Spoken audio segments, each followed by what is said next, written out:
This is Nightline, and I'm Sabrina Zainal. The top stories. Dozens killed after massive blaze rips through shopping mall in eastern Iraq. And Sultan of Selangor urges refrain from speculation on judicial appointments.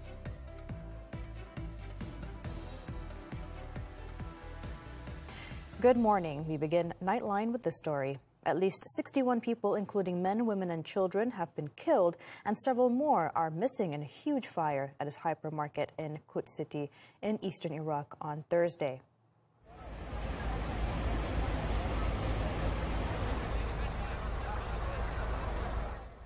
The Interior Ministry said that among the dead found at the 5-story hypermarket were 14 charred bodies that remained unidentified.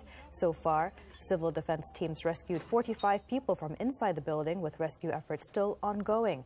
The fire reportedly broke out in both the hypermarket and a restaurant while families were dining and shopping. Iraq's Prime Minister Mohammed Shia al-Sudani, meanwhile, extended his heartfelt condolences to the families of those killed and ordered an immediate investigation to uncover any shortcomings. The cause of the fire was not immediately known, but the province's governor said initial results from an investigation would be announced within 48 hours.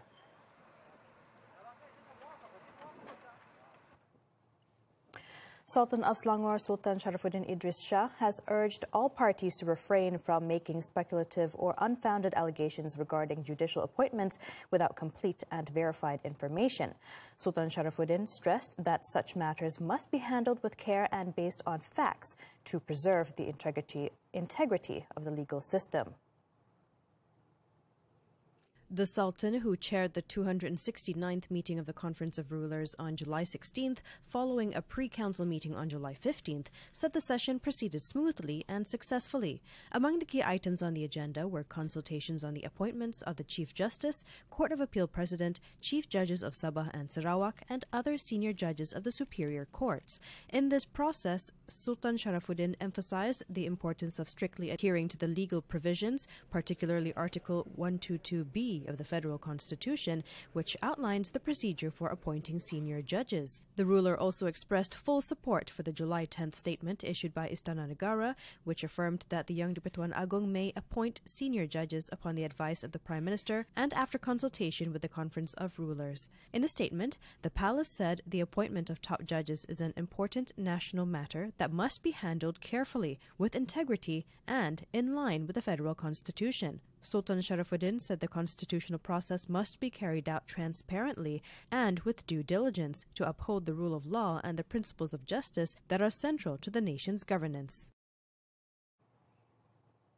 Malaysia has strongly condemned Israel's recent large-scale airstrikes on Damascus, which destroyed Syria's defense ministry building and targeted areas near the presidential palace. Prime Minister Datuk Seri Anwar Ibrahim described the attack as another blatant violation of Syria's sovereignty, which also resulted in multiple fatalities. In a statement posted on Facebook, the Prime Minister said the assault constitutes a clear violation of international law and the 1974 disengagement agreement between Israel and Syria. He noted that Syria has endured immense hardship over the past decade and that its people deserve peace and not further violence or external interference. The Prime Minister stressed that Malaysia stands in full solidarity with the Syrian people.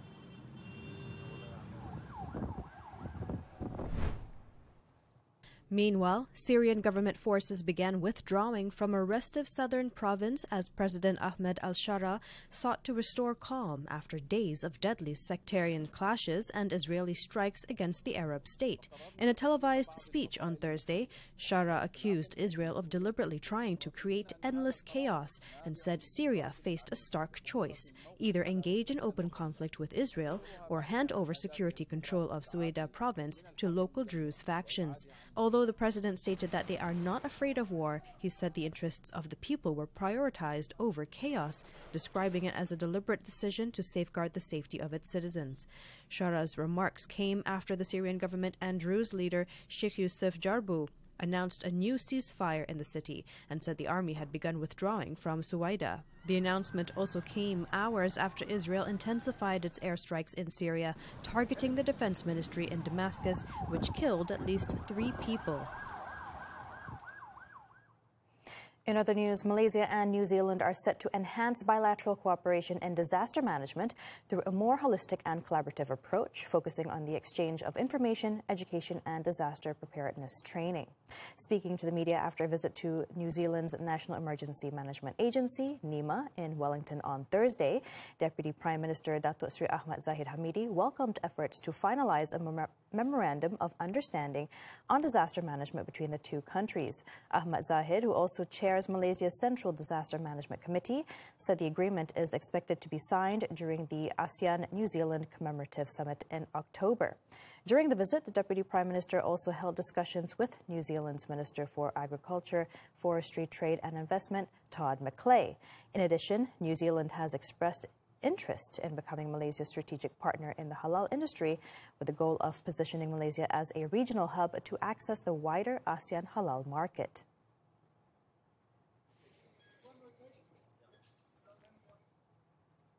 A more inclusive and comprehensive bill related to e-commerce platforms is expected to be tabled in Parliament early next year.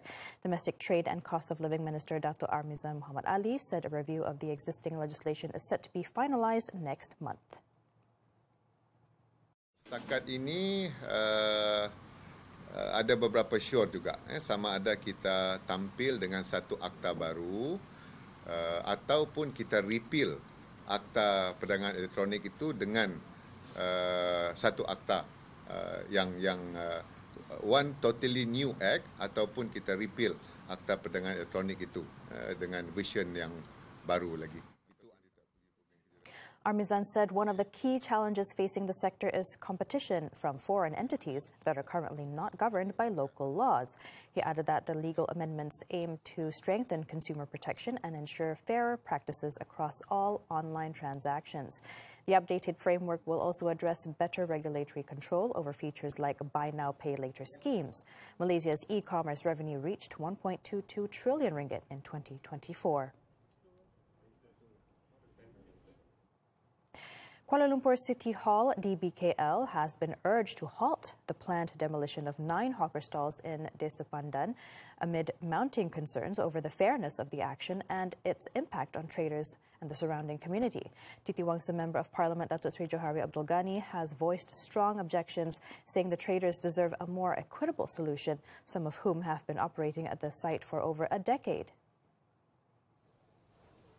Johari, who is also the Plantation and Commodities Minister, said that neither he nor the affected traders were given advance notice of DBKL's decision to demolish the stalls. He also questioned the rationale behind the road widening project, which is meant to accommodate heavy vehicles, including trailers, pointing out that a contractor had already been appointed even before any stakeholder discussions were held. Dan saya wakil rakyat kawasan ini, sepatutnya apabila saya dah beritahu dengan mereka, tempat ini tak perlu you buatkan, jadikan main road. Ini akan jadi main road. Jadi kalau you nak roboh benda ni, depan tu ada 60 lagi gerai. Takkan you buat ini, lepas tu depan 60 gerai tu tak roboh. Macam mana? Tak logik. You nak besarkan jalan, lepas tu jadi kecil balik. Traders, meanwhile, said they were given only 2 weeks' notice to vacate and were not offered any compensation or relocation options. Macam kami ni yang 10 masa berniaga yang ada anak 4, anak 5 ni, yang ada anak istimewa, anak OKU lagi. You are roboh kedai kami serta-merta 15 bulan tu, besoknya kami nak makan apa? In a related development, Johari proposed that the shortcut road linked to the road widening project be closed permanently. He said the route crosses a drainage canal using a narrow bridge structure not designed for heavy vehicles. Residents have echoed the call, citing safety concerns, as they claim accidents occur almost daily in the area. The most recent incident happened on Tuesday, when a man was killed after being hit by a 4-wheel drive that was using the shortcut. Meanwhile, Federal Territories Minister Datuk Seri Dr. Zaliha Mustafa has assured that the ministry is prepared to hold a follow-up engagement session with the affected traders soon to further discuss the matter, including offering suitable alternative locations for the traders to relocate their businesses. Dan insyaAllah pada bulan ini sebenarnya sepatutnya kita jumpa lagi mereka dan di situ untuk kita berbincang di manakah mereka ini harus ditempatkan semula kerana ini adalah di antara salah satu projek lestari niaga lah yang kita sedang laksanakan di Kuala Lumpur ini. According to the minister, engagement sessions have been held since November last year, with some traders having agreed to relocate, while others have yet to reach a consensus. DBKL, in a statement issued on Wednesday, said the scheduled demolition work, which was supposed to take place the day before, had to be postponed due to a commotion at the site. A video that went viral on social media showed a man wielding a machete and hurling profanities at enforcement officers. The individual has since been arrested by police. DBKL reiterated that the project is part of its ongoing efforts to improve public safety and the overall comfort of city residents. Now, Malaysia has recorded more than 4 billion ringgit in losses since 2018 due to electricity theft by illegal Bitcoin mining syndicates. The figure was revealed by Energy Transition and Water Transformation Deputy Minister Akmal Nasrullah Muhammad Nasir, who warned that the number is expected to rise further this year.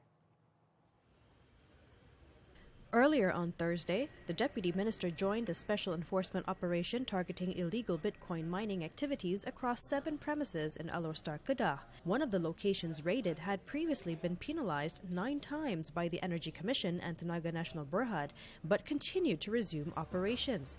According to Akmal, electricity theft by such syndicates had declined between 2022 and 2023, but spiked again last year in tandem with the surge in Bitcoin's market value. Keuntungan dari segi harga Bitcoin ini tengah naik mencanak, lebih 500,000 dah. Jadi sebab itu memang nampak bahawa kegiatan ini seolah-olah tidak langsung takut dengan risiko yang dihadapi. He added that the blatant disregard shown by the illegal miners for existing laws and enforcement action highlights the urgent need for tougher and more comprehensive measures. The DAP has welcomed the recent apology by the Malaysian Anti-Corruption Commission, MACC, over the death of political aide Teoh Beng Hock, describing it as long overdue. DAP Secretary General Anthony Loke said the apology was a step toward acknowledging some level of responsibility for the incident, but stressed that it does not signal the closure of the case.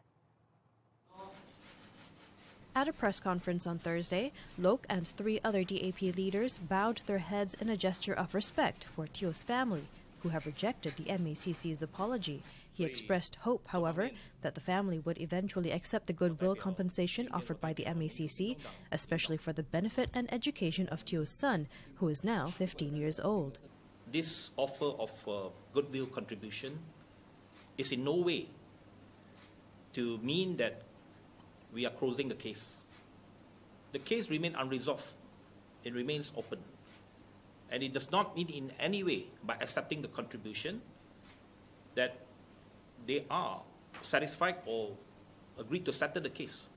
On Wednesday, MACC Chief Commissioner Tan Sri Azambaki issued a public apology and expressed sympathy over the pain and suffering endured by Teoh's family.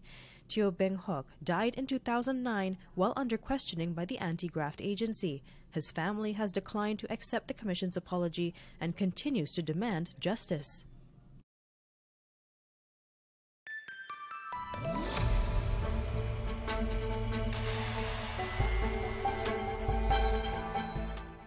An ASEAN Supply Chain Council should be established to strengthen intra-regional trade and mitigate the impact of U.S. tariffs. Federation of Malaysian Manufacturers President Tan Sri Sotian Lai said the proposed council would also aim to coordinate solutions to current economic challenges. This 11 billion of tariff, American importers, they will pay to American government. Then you squeeze exporter in Malaysia. So Malaysia need to face 11 billion of price reduction. Okay. To stay competitive, right? So, if rather that you need to reduce this one, why not you encourage intra-ASEAN trade? He was speaking after a panel discussion organized by the National Chamber of Commerce and Industry. At present, intra-ASEAN trade remains low at around 24% compared to trade among European Union member states, which stands at about 60%.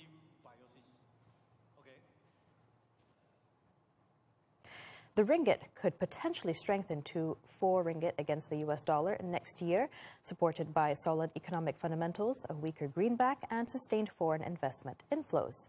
Now, Maybank Investment on Thursday forecasts the ringgit to trade at around 4 ringgit 10 sen against the US dollar by year end, before approaching 4 by mid-2026. This outlook aligns with projections for a gradual weakening of the US dollar. Domestic factors are also gaining stability, including interest rate trends, prudent fiscal policies, and steady foreign direct investment inflows.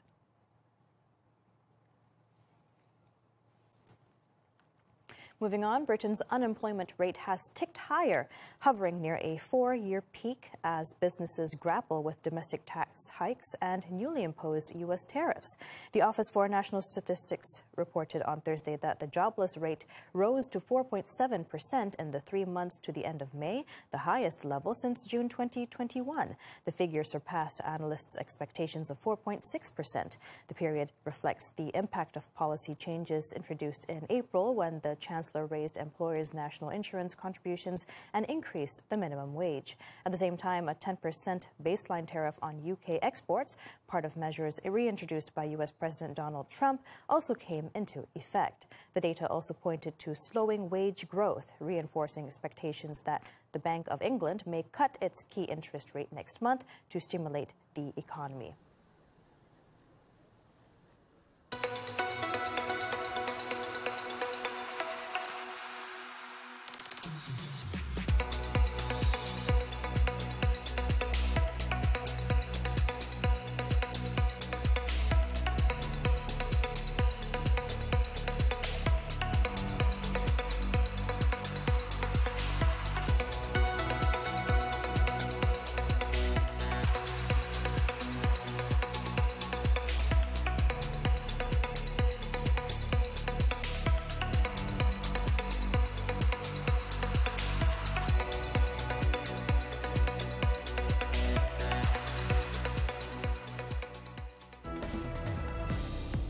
Syndicates caught hiding drugs inside livestock. This and more after this breather.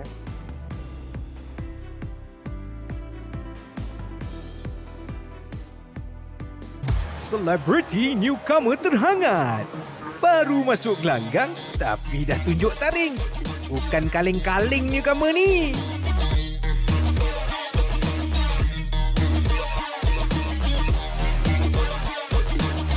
Undi calon terhangat anda sekarang di www.tonton.com.my. Palang anugerah melodi terhangat atau imbas kod QR berikut. Anugerah melodi terhangat, hangat bukan biasa-biasa. Terbaru dituntut. Nisa, Kak Ita dah fikir masak-masak. Memang Nisa. Nisa lah orang yang paling tepat. Kau nak madu dengan Nisa? Itu yang kau nak? Apasal? Tak boleh? Abang memang nak pasang dua kan? Abang nak anak daripada daging abang sendiri tau. Tak, kenapa Nisa tolak usul kahwin ni? Nisa pun tahu kan kita pernah bercinta sebelum ni. Memang aku pernah bermimpi untuk bersama dengannya. Tapi bukan macam ni caranya. Muat turun dan layan tonton sekarang. Semua favourite anda di sini.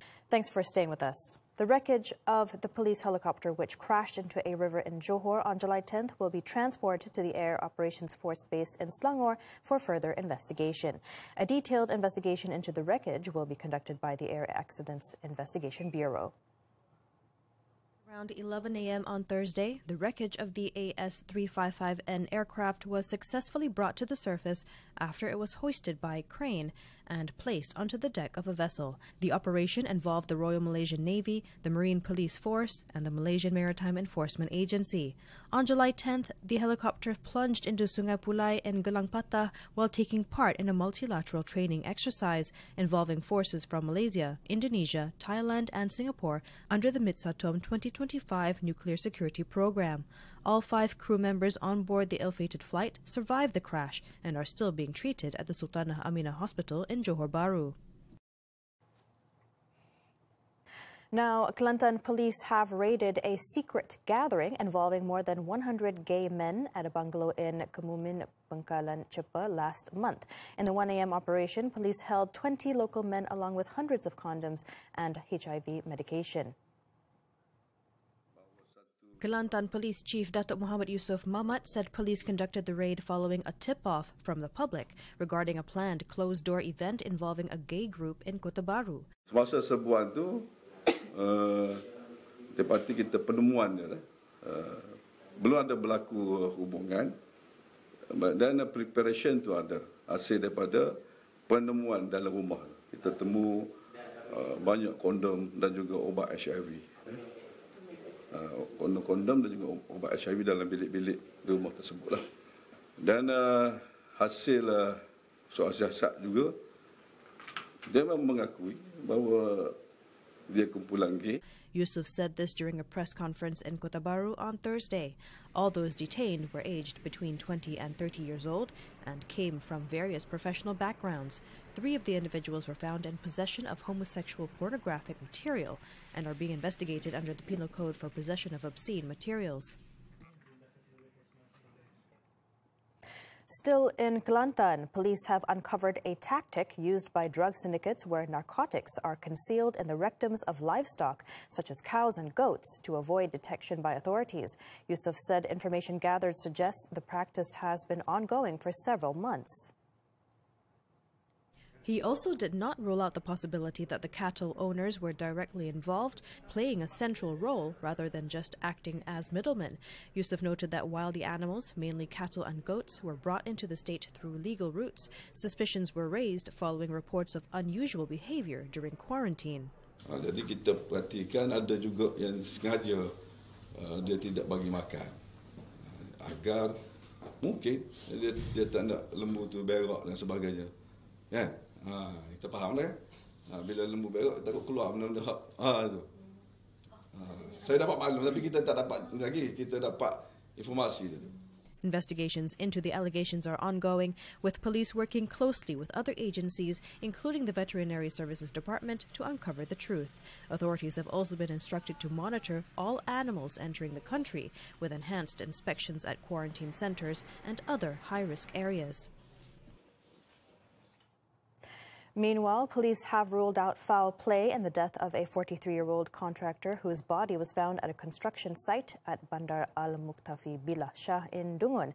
District Police Chief Superintendent Maizura Abdul Qadir said the victim, identified as being from Kuala Lumpur, had been working at the site for about a month and was renting a home nearby. The body was found next to his four-wheel drive at around 3:15 p.m. with the engine of the vehicle still running. Preliminary checks revealed slash wounds on the neck, arms, and near the left ear. A paper cutter believed to belong to the victim was recovered at the scene. Further examination and investigation found no signs of foul play, and the case has been classified as sudden death. The body has been sent to Sultan of Zaliha Hospital in Kuala Terengganu for a post-mortem.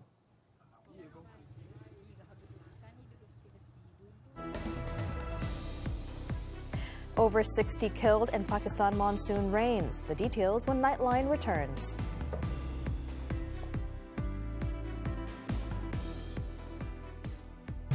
Selebriti stylo terhangat. Fit check tak pernah bosan, tak pernah basic. Gaya mereka sentiasa on point.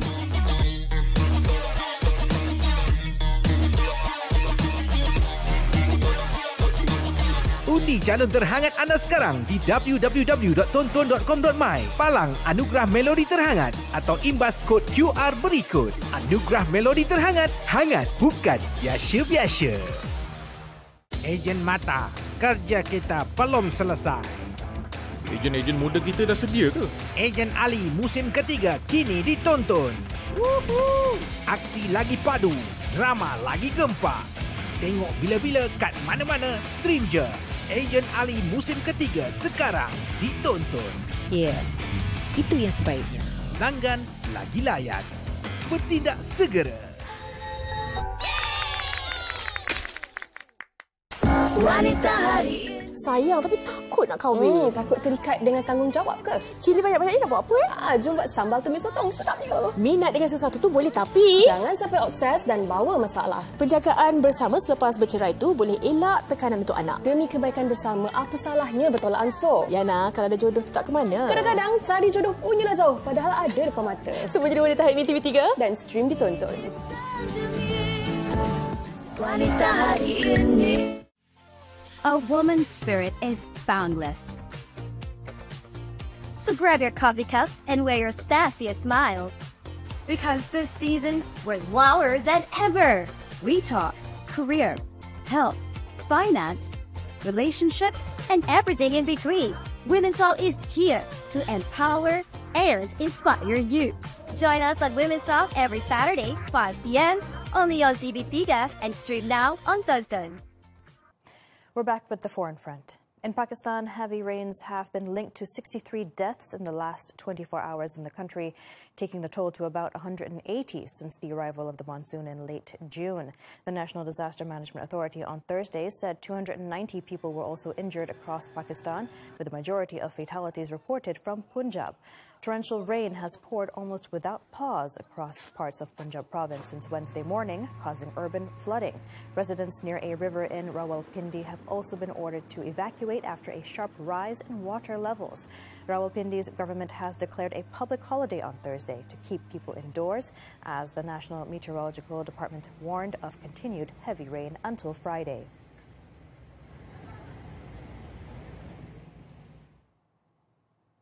Now, the British government said on Thursday that it planned to give 16 and 17-year-olds the right to vote in all United Kingdom elections in a major overhaul of the country's democratic system. The government said the proposed reforms are part of efforts to restore public trust in democracy and would standardize voting rights across the UK, where younger voters already participate in devolved elections in Scotland and Wales. The change will require parliamentary approval, but this is unlikely to pose a challenge, as the policy formed a key part of Prime Minister Keir Starmer's election campaign last year, which secured him a large majority.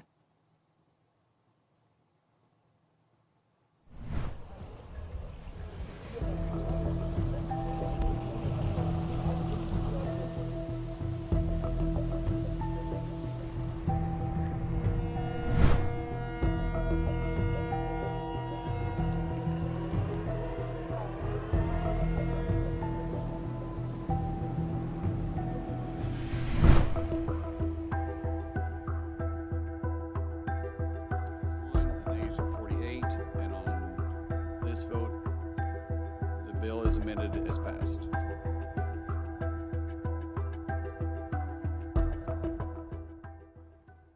Sports now, badminton and the 2025 Japan Open. It was a smashing day for Malaysia's men's doubles as world number 1 Go Zefei Nur Izzuddin Muhammad Rumsani led 3 other pairs into the quarterfinals in Tokyo on Thursday. The top seeds cruised past Japan's world number 28 Hiroki Midorikawa, Kyohei Yamashita 21-19, 21-18 in just 38 minutes, avenging their loss to the same pair at the Swiss Open in March. They'll face Indonesia's Fajar Alfian Shohibul Fikri next for a place in the semi-final. Nur Muhammad Azrin Ayub and Wee Kyung enjoyed their finest moment on the World Tour after edging out former world number 1 Kim Astrup _ Rasmussen 21-16, 15-21, 21-19. Their reward is a quarter-final clash with Taiwan's Liu Kuang-heng Yang Po-han. Also through are Ong Yu-sin, Teoh Yi and Man Wei-chong, T Kai-won. Meanwhile, 3 other Malaysian pairs who also advanced to the last 8 are Perli Tan and Tinaa, Goh Soon-huat, Siobhan Lai, and Chen Tang-ji, To Yi-wei. Turning to tennis and the 2025 Davis Cup Asia Oceania Group 4. Malaysia has sealed a spot in the playoffs after sweeping Iraq 3-0 on Thursday, their second consecutive win following an earlier victory over Nepal. Huai Hao Shang gave Malaysia a flying start, battling back to edge Abdul Hali Hatem Rairi 7-6, 7-5 in a tight opening singles match. Darshan Kumar then doubled the lead with a dominant 6-1, 6-1 win over Akam Bakr, firing several aces and controlling the match from start to finish. That result was enough to confirm Malaysia's playoff berth, with one group tie remaining against Kyrgyzstan on Friday. In the doubles, Naufal Siddiq Kamaruzaman and Daniel Prikati wrapped up the day in style, beating Grairi and Muhammad Al-Shmari 6-3, 6-2 to seal a perfect 3-0 win for the Malaysians.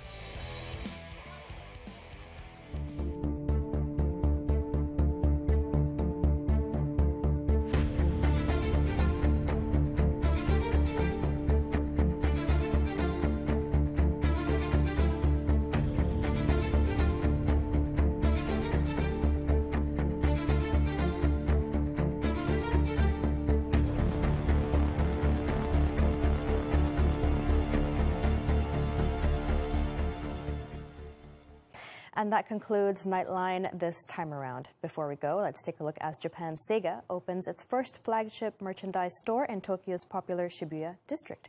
With that, I'm Sabrina Zainal. Thank you for watching and stay safe.